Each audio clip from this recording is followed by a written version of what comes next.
कक्षा 10 प्रश्नावली 4.1 सवाल नंबर 2 हम आज हल करते हैं। हमें द्विघात समीकरण के रूप में दी गई स्थितियों को निरूपित करना है। हमें इसका मान नहीं निकालना है, सिर्फ द्विघात समीकरण तक चलना है। तो पहला सवाल है हमारा, एक आयताकार भूखंड का क्षेत्रफल 528 मीटर स्क्वायर है। क्षेत्र की लंबाई मीटर में चौड़ाई के दुगुने से एक अधिक है। हमें भूखंड की लंबाई और चौड़ाई ज्ञात करनी है। तो हम सवाल हल करते हैं। हम लिखते हैं, माना आयताकार भूखंड की चौड़ाई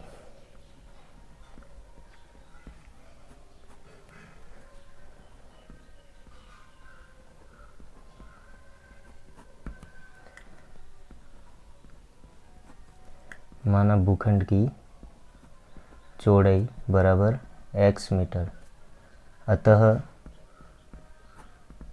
लंबाई हमारे पास हो जाएगी 2x प्लस 1 मीटर। हम प्रश्नानुसार देखेंगे।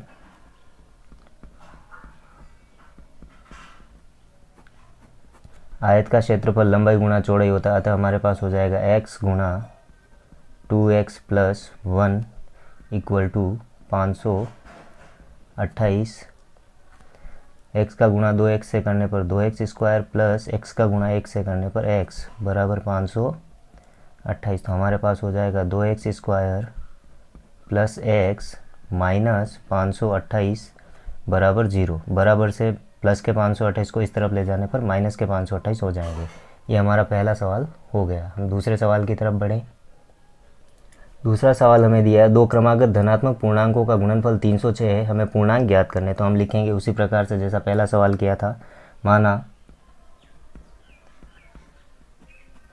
पहला पूर्णांक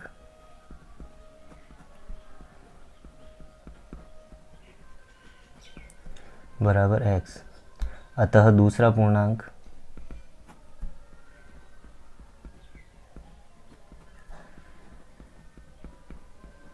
क्योंकि क्रमागत है अर्थात x में हम 1 जोड़ देंगे तो आगे वाला पूर्णांक मिल जाएगा। प्रश्नानुसार दोनों का गुणनफल, प्रश्नानुसार हम लिखेंगे x गुणा x प्लस 1 बराबर 306। तो हमारे पास हो जाएगा x का गुणा 1 से करने पर x स्क्वायर प्लस x का गुणा 1 से करने पर x बराबर 306। हम लिखेंगे x स्क्वायर प्लस x, 306 को उस तरफ ले जाएंगे तो माइनस के 306 बराबर 0। ये हमारा दूसरा समीकरण बन जाएगा। तीसरा हमें दे रखा है, रोहन की माँ उससे 26 वर्ष बड़ी है। उनकी आयु वर्षों में का गुणनफल अब से 3 वर्ष बाद 360 हो जाएगा। रोहन की वर्तमान आयु ज्ञात करनी। हमें आयु ज्ञात नहीं करनी, सिर्फ द्विघात समीकरण लिखना है। तो हम लिखेंगे, माना रोहन की वर्तमान आयु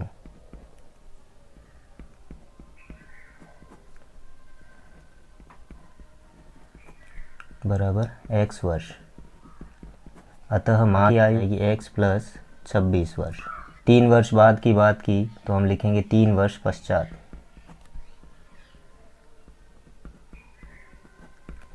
रोहन की आयु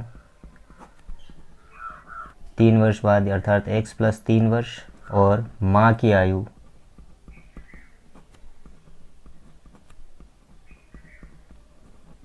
हमारे पास हो जाएगी x प्लस 29 वर्ष। और दोनों का गुणनफल हम लिखेंगे प्रश्नानुसार दोनों का गुणनफल अर्थात x प्लस 3 गुणा x प्लस 29 बराबर 360। x का गुणा 1 से करने पर x स्क्वायर प्लस x का गुणा 29 से करने पर 29x प्लस 3 का गुणा 1 से करने पर 3x प्लस 29 का गुणा 3 से करने पर 87। प्लस के 360 इस तरफ से उस तरफ ले जाएंगे तो माइनस के 360 बराबर 0। तो हमारे पास हो जाएगा एक्स स्क्वायर प्लस 29 और 3 जोड़ देंगे इसमें तो 32x और माइनस के 273 बराबर 0। चौथा हमें दे रखा है, एक रेलगाड़ी 480 किलोमीटर की दूरी समान चाल से तय करती है। यदि इसकी चाल 8 किलोमीटर प्रति घंटा कम हो तो वह उस दूरी को तय करने में 3 घंटे अधिक लेती है। हमें रेलगाड़ी की चाल ज्ञात करनी है। हम लिखेंगे, माना रेलगाड़ी की चाल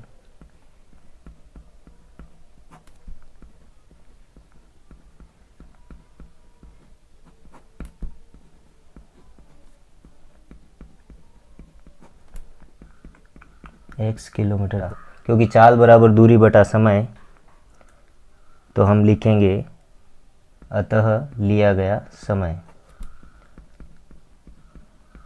समय बराबर क्या हो जाएगा, तो दूरी बटे चाल। दूरी हमारे पास दे रखी है 480 और चाल हमारी थी x। हम लिखेंगे यदि चाल 8 किलोमीटर प्रति घंटा कम हो तो लिया गया समय।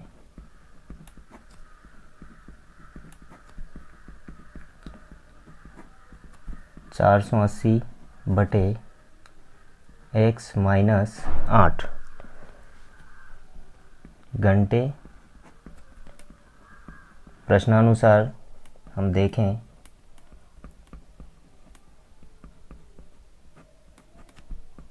3 घंटे का समय अधिक लगता है, अतः हम लिखेंगे 480 बटे x माइनस 8 बराबर 480 बटे x प्लस 3। हम लिखेंगे 480 बटे x माइनस 8, इसको इस तरफ ले जाएंगे तो माइनस 480 बटे x बराबर 3। हम इसे आगे हल करें, हम एलसीएम ले लेंगे तो हमारे पास एलसीएम आ जाएगा x माइनस 8 गुणा x बराबर 480 गुणा x माइनस 480 गुणा x माइनस 8 बराबर 3। हम देखेंगे यहाँ हमारे पास आएगा 480x माइनस 480 का गुणा x है तो 480x माइनस माइनस प्लस 480 गुणा 8 करने पर हमारे पास हमें मान मिलेगा 3840 बराबर 3 गुणा x माइनस 8 गुणा x। यहाँ प्लस और माइनस के होने की वजह से ये कट जाएंगे। अब हमारे पास बचते हैं 3840 बटे 3, क्योंकि ये 3 इस तरफ गुणा हो रहा था, इस तरफ ले गए तो हम भाग में ले गए। अब हमारे पास इस तरफ हो जाएगा x का गुणा x से x स्क्वायर माइनस x का गुणा 8 से तो 8x। 3 का भाग इसमें देने पर हमें मिलेगा 1280 बराबर x स्क्वायर माइनस 8x। तो हमारे पास अभिष्ट द्विघात समीकरण हो जाएगा x square minus 8x minus 1280 बराबर 0।